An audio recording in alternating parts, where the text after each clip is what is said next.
Assalamualaikum warahmatullahi wabarakatuh. Kita cerita-cerita atau mengomentari yang ada di media masa akhir-akhir ini ya. Cerita-cerita aja. Kawan, yang terjadi yang lagi viral sekarang ini adalah Trans 7 TV. Mereka yang membahas tentang perilaku ataupun tata krama ataupun adat istiadat di dalam pondok pesantren. Ya sebenarnya Trans TV itu tidak memfitnah ya. Itu memang kenyataannya kayak itu gitu, Bang. Tapi itu tradisi saja. Tapi bukan hukum Islam gitu.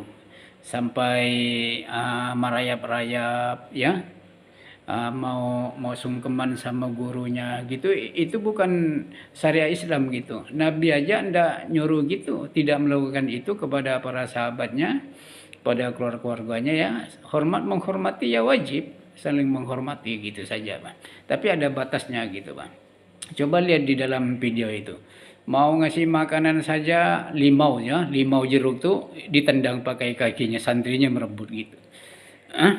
Karena rata-rata dan kenyataan selama ini, kalau pondok pesantren itu atas nama pengurusnya kaum NU, terampiasi dengan NU, katakanlah pondok NU ya, itu rata-rata milik pribadi. Jadi namanya milik pribadi itu ya kan sesuka hati mereka lah. Mau hasilnya mau dibelikan mobil kah, mau belikan sarung yang mahal kah, apakah. Sebab mereka pun bangun pondok pun dengan duit pribadi ataupun mereka minta sumbangan apa-apa gitu kan. Namanya milik pribadi. Apapun hasilnya atau dia mau memperkaya diri kah apa itu hak mereka. Gitu, Pak. Makanya kalau pesantren NU itu rata-rata di Indonesia ini milik pribadi.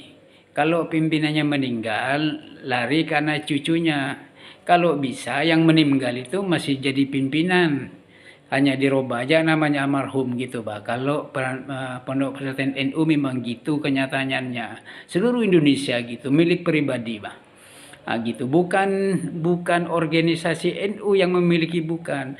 Hanya Pak Kiainya saja ya berorganisasi dengan NU. Gitu, Pak. NU itu bukan Islam, itu organisasi saja, bukan aliran Islam maksudnya, bukan. Itu organisasi saja Nahdlatul Ulama yang berkembang di dalam pendidikan gitu aja, Pak. Tapi pendidikannya, madrasahnya, aliyahnya, pondoknya itu rata-rata milik pribadi. Itu, Pak. Yang berorganisasi NU.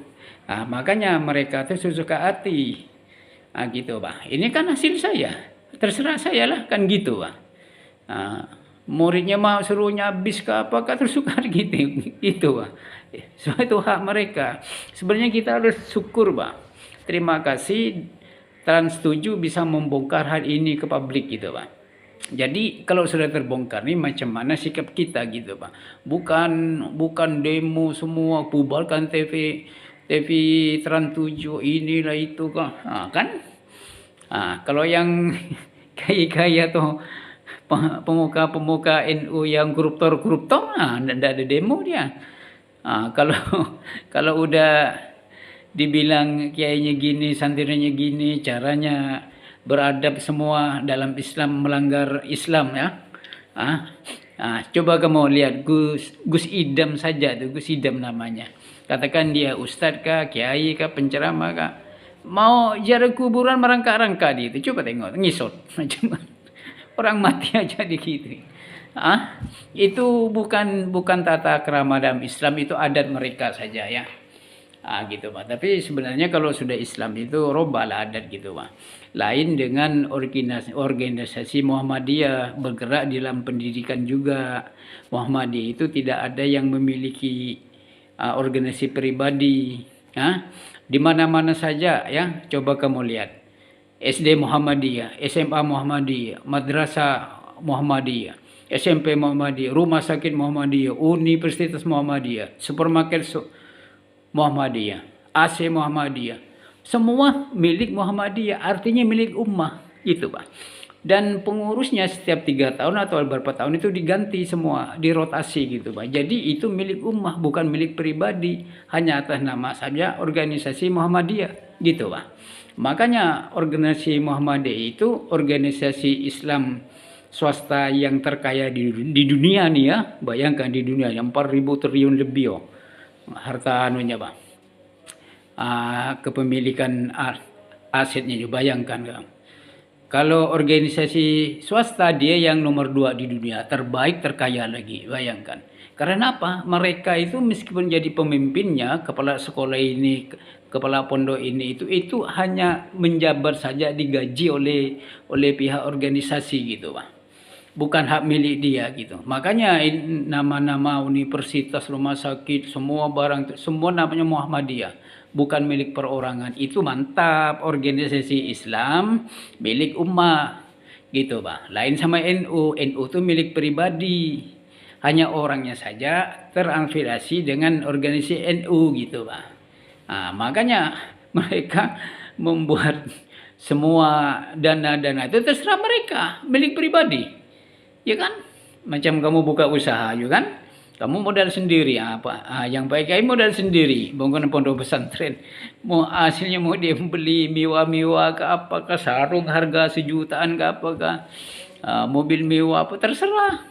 Karena hak dia gitu, Mak. Tapi kalau soal sopan santun sampai ngisor-ngisor santrinya apa semua gitu ya, ngasih makan atau limbau kan jeruk kan ditendang sama kakinya, itu udah bukan tuh. Ayam aja ndak digitukan, tidak dilakukan kayak itu, tapi manusia diperlakukan macam itu bukan akhlak Islam, itu bukan, itu udah melampaui batas itu. Kalau soal santrinya maunya memberi terserah lah, tapi kalau ingin sedekah harus kena sasaran. Meskipun itu Pak Kiai, kalau kaya tidak berhak menerima sedekah kalau niatnya sedekah. Kalau mau ngasih dengan Pak Kiainya dengan niat pribadi silakan. Tapi kalau mau ngasih dengan pesantrennya itu larinya ke dananya dana pesantren. Jangan dimakan pribadi gitu Pak. Ya. Sebenarnya para kaum muslimin yang terafiliasi dengan organisasi NU atau di pondok-pondok pesantren, santri juga, orang awam ini sebenarnya bisa berpikir Pak. Gimana kehidupan di dalam pondok itu yang sebenarnya mereka terekspos oleh Trans 7 ini gitu Pak. Kita menilai gitu Pak, sesuai tidak dengan ajaran Islam gitu Pak. Cara-cara mereka gitu Pak. Gitu Pak. Adat-adat Islam kayak itu ndak yang diajarkan Nabi. Makanya amalkan sunnah Nabi gitu Pak. Jangan ikut-ikut cerita-cerita hurufat apa semua gitu Pak. Kita maaf ini bukan mau menjadi provokasi, ndak. Kita ini kan sudah tahu, hukum pun sudah tahu gitu Pak. Kita itu adat pun sudah tahu, tata krama tahu. Kita harus menilainya Pak. Bukan asal-asal mendukung ya. Gitu Pak. Makanya kita ini sekolah tinggi-tinggi supaya berpikir, bukan supaya dapat kerjaan enak, mau cari kerja enak, cari gitu, enggak, bukan. Supaya kalau ada masalah tuh kita dapat berpikir mana yang baik, mana yang tidak gitu, bukan asal dukung-dukung gitu ya. Begitulah cara berpikirnya ya. Jangan dukung-dukung lagi orang yang tak benar Pak. Siapa saja orangnya, kalau tak benar jangan didukung, oke? Kalau bisa diperbaiki saja gitu ya. Berpikirlah secara benar. Makanya kata pepatah itu, kalau rakyatnya baik, pemerintahnya baik. Kalau pemerintahnya baik, berarti ulamanya baik. Kalau ulamanya tak baik, pemerintahnya tak baik. Ingat tuh. Demikianlah omong-omong kosong saja nih ya. Assalamualaikum warahmatullahi wabarakatuh.